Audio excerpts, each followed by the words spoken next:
Nu, brangus verslininkai, darbininkai, turiu darbinį arklį. Ir manau, kad šitas automobilis turėtų neblogai dėmesio sulaukti. Taip kad niekur nedinkit, neilgtrukus jums viską aprodysiu.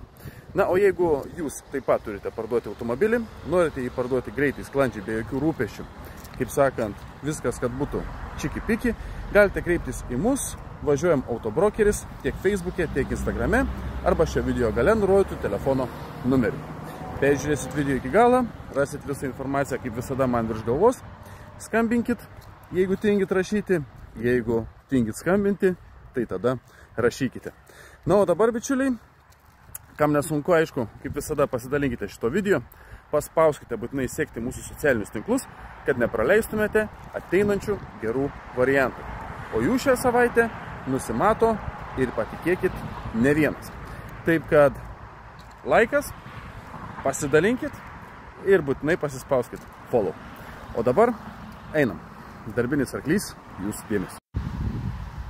Štai hebrytė. Volkswagen Transporteris 2017 metų 12 mėnesio. 2 litrai, 75 kW, TDI, dizeliukas. Su mirgalkėm, kaip matot, ir priekį, ir ant stogo. Pasikraut gali čia ujujui. Čia va padarytas toks tentas. Žmonės sakė, įrankius vežiodavos, tai kad neplytų. Bet čia, kaip matot, viskas nusijama, pasikelia tentas, galit prisidėti taip pat įrankių ar kažkokių tai daiktų, kurių, kaip sakant, nenorit sušlapinti. Toks aparatas, su lėtais ratais netgi, kaip sakant, visi DPF-ai ir taip toliau savo vietoj, kaip tokiam transportui gera rida. Na ir šiaip, pats nėra nei supuvęs, nei kažką. Apie minusus pašnekėsiu truputį vėliau, jų vienas kitas yra, tai kaip sakant, ant tų minusėlių kainą taip pat pasiderėsim. Bet daugiau, pats pasivažiavau su juo, važiuoja gerai, viskas tvarkoj, niekas nebilda, netarška, kaip sakant, nėra nujotas daiktas. Tai va, bičiuliai, kam į darbus tokio aparato, tai manau tikrai ledas. Užeikim dabar į vidų. Čia viskas gerai, tvarkingai, 3 sėdimos vietos, niekas nenujota, nesuplyšė, viskas kaip priklauso.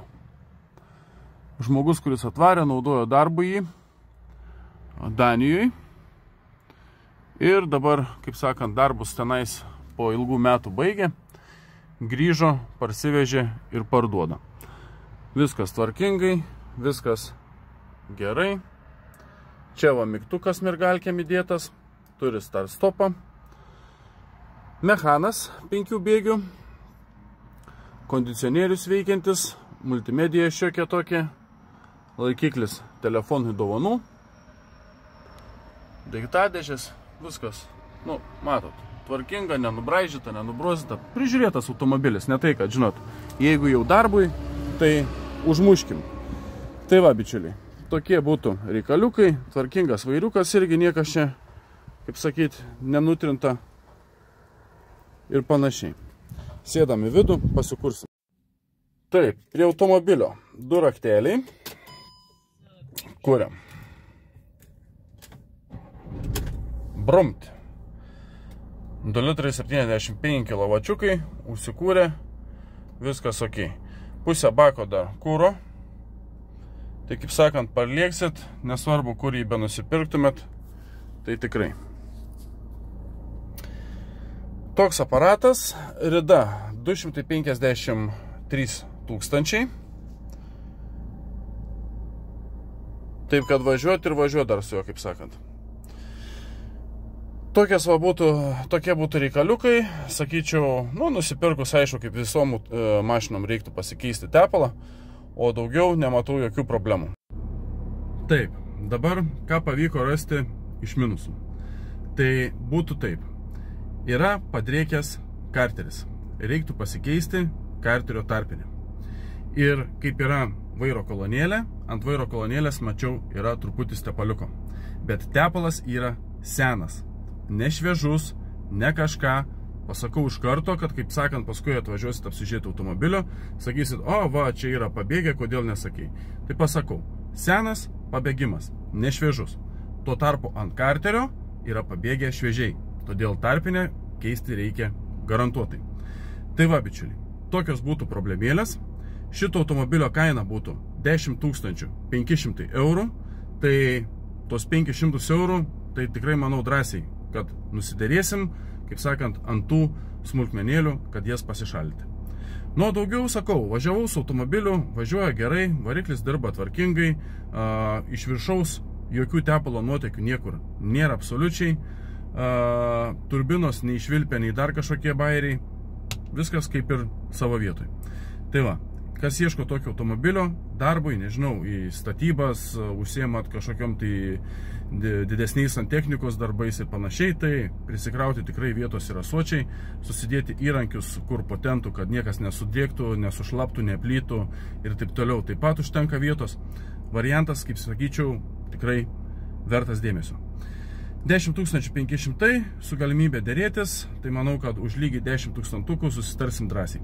Taip, kad technikinis yra, dokumentai tvarkingi, sėdit ir lėkit, ko daugiau reikia. Jeigu domina šitas variantas, kaip visada, mano kontaktai virš mano galvos, važiuojam autobrokeris Facebookas, Instagramas arba nurodytas telefono numeris. Skambykit, rašykit, viską susitarsim dėl apžiūros, atvažiuosite į vietą pas mus į Vyšnių gatvę 2 Lukšiai, Šiaulių rajonas, apsižiūrėsit šitą automobilį, įsivertinsit patys savo akim ir jeigu viskas tiks, susitariam kainą, susipildom dokumentus ir lėkit savo namo. Tai va, bičiuliai, tiek žinių šiam kartui ir manau, kad susitiksime arba dar šiandien, jeigu atvarys vieną automobilį, arba jau rytoj. Ačiū dar kartą, visiems gražios likusios dienos, varam toliau darbuotis.